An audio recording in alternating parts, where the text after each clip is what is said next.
دوسرا سٹیپ یہ ہوتا ہے عین کلمہ جو ہوتا ہے اس کو زیر دے دیں، اس کو آپ نے زیر دینی ہے. اب عین کلمہ کیا تھا؟ واو تھا، واو نے حرکت پیچھے ٹرانسفر کی تھی، کاف کو زیر دی تھی، لہذا کاف پر جو زیر ہے یہ اسم الفاعل والی زیر ہے. اور تیسرا سٹیپ یہ ہوتا ہے کہ آپ لام کلمہ پر تنوین لگا دیں تو لفظ آپ کا بن گیا مستقیم. یہ آپ کا بن گیا اسم الفاعل. استقامہ یستقیمو کے معنی ہوتے ہیں سیدھا ہونا، اور پھر اسم الفاعل مستقیم، اس کا ترجمہ کیا کریں گے آپ؟ سیدھا ہونے والا یا مجرد سیدھا، اس کا ترجمہ آپ کر دیں گے. اچھا، اسم المفعول کے حوالے سے اگر آپ دیکھیں تو وہ ایگزامپل جو میں نے آپ کو بھی کروائی تھی استعان یستعین، اس کے حوالے سے میں چاہوں گا کہ آپ اس کو کریں تو انشاءاللہ تعالی اسم مفعول کی ایگزامپل آپ کے سامنے بڑی پیاری آئے گی. وہ تھا استعان یستعین.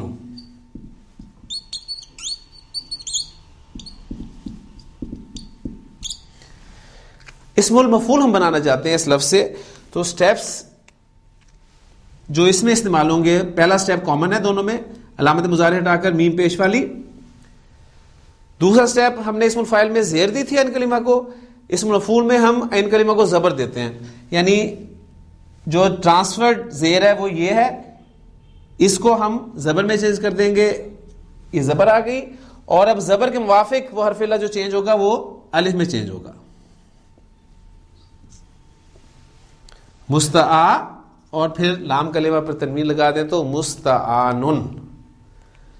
استعانا یستعین مدد مانگنا، تو مستعان کا کیا ترجمہ ہوگا؟ جس سے مدد مانگی جائے، اور ال لگا دیں تو یہ بن جائے گا آپ کا المستعان. اور المستعان کون ہے؟ اللہ تعالیٰ. تو سورہ یوسف میں جو الفاظ آپ کو ملیں گے، حضرت یعقوب علیہ السلام نے فرمایا تھا کہ واللہ المستعان، اللہ ہی ہے جس سے مدد مانگی جا سکتی ہے. تو مزید الفی اب آپ کا اسم الفاعل اور اسم المفعول بھی، یہ بھی پریکٹس آپ کے سامنے الحمدللہ آ گئی ہے. اور یہاں پر ہماری آیت یہ مکمل ہو جاتی ہے کہ اہدنا الصراط المستقیم. میں نے آپ سے کہا تھا کہ اللہ تعالیٰ سے ہم دعا مانگتے ہیں ہر نماز میں. یہ دعا ہم لازمی مانگتے ہیں اس لیے کہ سورہ فاتحہ جو ہے وہ ہماری نماز کا لازمی جزو ہے. حضور نے فرمایا کہ سورۃ الفاتحہ کے بغیر نماز نہیں ہوتی.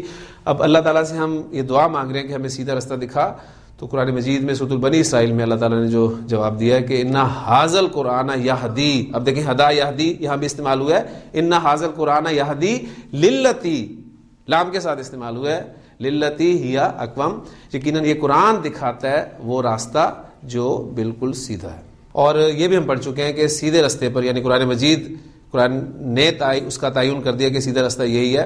اس سیدھے رستے پر آپ کو شیطان ضرور ملتا ہے، اس لیے کہ سورۃ الاعراف میں وہ الفاظ جو ذہن میں ہمیشہ رہنے چاہیے کہ اس نے جب کہا تھا کہ لَأَقْعُدَنَّ لَهُمْ صِرَاطَكَ الْمُسْتَقِيمَ، کہ میں انہیں گمراہ کرنے کے لیے تیرے سیدھے رستے پر ضرور ضرور بیٹھوں گا، اور پھر انہیں چاروں طرف سے ورکلانے کی کوشش کروں گا.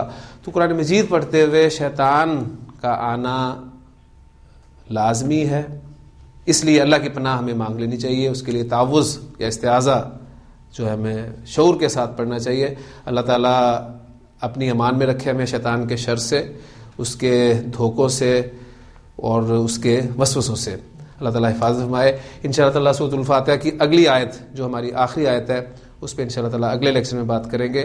سبحانک اللہم و بحمدک، اشہد ان لا الہ الا انت، استغفرک و اتوب الیک. قال رسول الله صلى الله عليه وسلم خيركم من تعلم القرآن وعلمه